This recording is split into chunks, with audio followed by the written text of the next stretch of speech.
Seja bem-vindo ao tutorial de uso da planilha de gestão de projetos ágeis utilizando a metodologia Scrum. Como essa é uma planilha que está na nossa versão 4.0, ela tem algumas funcionalidades que valem a pena você conhecer, como o menu superior de navegação, que permite que você acesse qualquer aba da planilha de maneira simples e rápida, e também o menu Dashboard, que traz para você dois painéis de controle com os principais indicadores e gráficos da planilha. Então deixa eu te mostrar como é que é o passo a passo de preenchimento dessa planilha para que você tire o melhor dela. Para começar, vamos entender um pouco o que é a metodologia Scrum. Basicamente, quando você está fazendo o gerenciamento de projetos, você pode fazer de maneiras distintas. Quando a gente fala de projetos ágeis, a gente está se referindo especificamente a uma metodologia onde você divide uma série de atividades em semanas que você está utilizando. Então você vai utilizar o método Sprint, que já eu te explico o que é. Para começar o uso da planilha, a gente tem um cadastro do projeto, né, que tem o nome do projeto, qual o objetivo dele, então qual o resultado final que você quer atingir com ele, e também a duração estimada em semanas. E por que essas semanas vão ser importantes? Porque todas as atividades do projeto vão ser divididas nesse período que você está alocando aqui. Você também pode fazer o cadastro de equipes e de cargos, né? Quando a gente fala de equipes, a gente está falando o nome dos desenvolvedores, de consultores, de pessoas que estão atuando nesse projeto específico. Aí você pode colocar o e-mail. O GitHub é uma plataforma que você faz o gerenciamento do desenvolvimento de sistemas e de código, mas caso você não esteja desenvolvendo um sistema, enfim, caso você não esteja desenvolvendo um software, você não precisa utilizar essa coluna especificamente. Você coloca também o telefone e o cargo desse funcionário específico. Você também tem aqui os cadastros dos cargos que você estiver utilizando na planilha. Partindo para a parte prática mesmo, a gente tem o Scrum, que é uma aba que traz para você o backlog e o sprint. A divisão, basicamente, é que o backlog são todas as atividades que precisarão ser realizadas ao longo do projeto para que você atinja o objetivo final dele. Supondo que a gente esteja falando do desenvolvimento de um sistema, então o backlog vai consistir em todas as atividades que são necessárias de serem feitas para que você desenvolva esse sistema especificamente. Cada atividade pode ter um tipo de classificação. Esse tipo de classificação consiste em feature, chore e bug.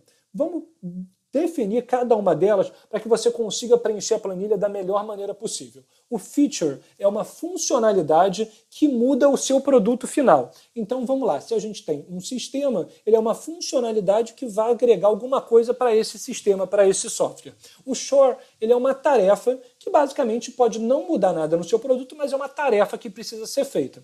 E a gente tem o bug, que são problemas que estão acontecendo no seu sistema. Então quando você tenta utilizar ele, se eu fosse preencher, por exemplo, aqui a descrição da atividade e ao preencher eu recebesse uma mensagem de erro, isso seria um bug. E quando isso é um bug, a gente precisa ter esse cuidado para que, obviamente, de fato, a gente corrija ele, né? Por enquanto isso aqui era atividade 1, vou manter como atividade 1, você vai perceber que o status mudou automaticamente. Isso acontece porque a gente tem o backlog com todas as atividades cadastradas e elas têm uma classificação, uma quantidade de pontos que ela vale, né? Então esses pontos podem variar de 1 até a quantidade que você quiser. Obviamente que se for uma atividade que exija mais tempo de desenvolvimento, mais trabalho, ela vai valer mais pontos, ou pelo menos deveria valer, e ela tem uma quantidade de horas previstas também de acordo com o desenvolvedor que vai pegar ela.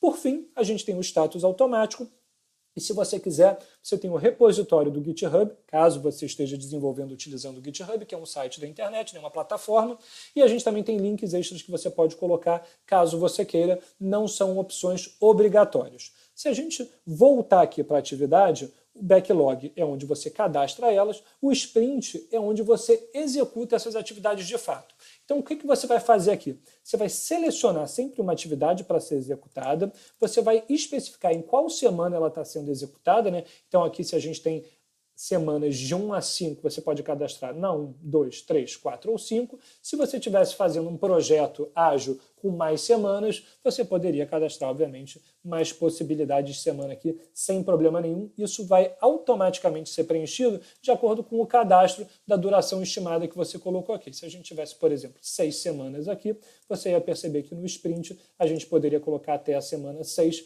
tranquilamente. Então, uma vez que você registra a atividade, a semana, o responsável, automaticamente você tem a quantidade de pontos e aí você vai marcar a quantidade de horas utilizadas para aquela atividade especificamente.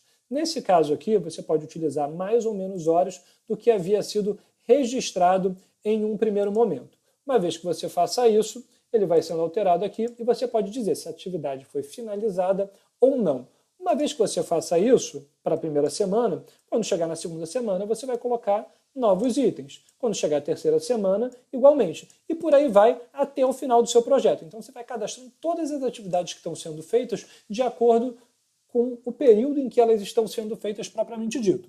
E uma vez que você faça isso, você já está fazendo a gestão dos seus projetos utilizando a metodologia Scrum de acordo com o uso da nossa planilha. Aqui a gente ainda vai ter a aba de relatórios, onde você pode ver um relatório de todos os pontos que estão sendo alocados semana a semana.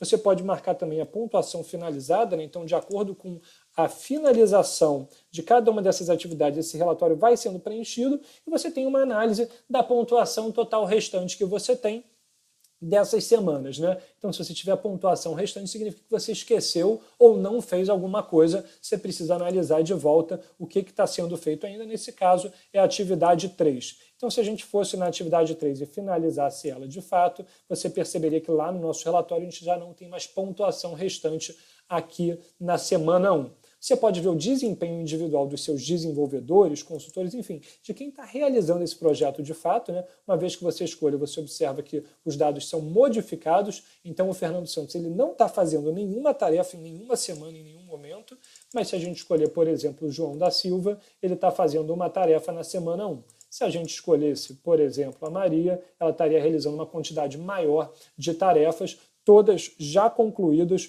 com a pontuação finalizada. Então você observa que você consegue fazer o controle de todos os funcionários, né? Você consegue fazer o controle dos pontos e você tem agora no final o dashboard do Burn Down Chart, né? Que é esse gráfico que mostra para você exatamente a quantidade total de pontos que você tem semana a semana e a quantidade de pontos que você executou. Então, se a gente tinha 170 pontos e fez 50 pontos na semana 1, significa que na semana 2 a gente foi para 120 pontos e a gente vai executar uma quantidade de pontos aqui também. E isso vai reduzindo até que você chegue, idealmente, a 0 pontos de necessidade de execução, que é quando você acabou o seu projeto propriamente dito. Então a gente tem aqui o gráfico do Burn Down Chart, que mostra para você total de pontos, pontuação finalizada, pontuação restante. Você também tem o planejado e o realizado, que mostra para você a quantidade de tarefas que você listou, quantas ainda estão no backlog, quantas estão sendo feitas, quantas foram finalizadas, e obviamente que isso aqui normalmente vai somar a quantidade total de tarefas listadas, e você também tem a pontuação finalizada por funcionário. Então a gente percebe aqui que a Maria foi quem realizou uma pontuação maior, seguida pelo José da Silva, e obviamente você tem outros funcionários aqui. Você tem a quantidade de horas planejadas versus horas utilizadas. Você observa que a gente utilizou uma quantidade muito maior de horas do que a gente tinha planejado. Isso pode ser um problema, né? Obviamente isso pode gerar mais gastos para o projeto. E você tem tarefas por status também, quantidade de tarefas finalizadas e quantas ainda não foram finalizadas. Essas são todas as informações para que você consiga fazer a gestão dos seus projetos de maneira ágil, simples, seguindo a metodologia Scrum, semana a semana, tarefa a tarefa.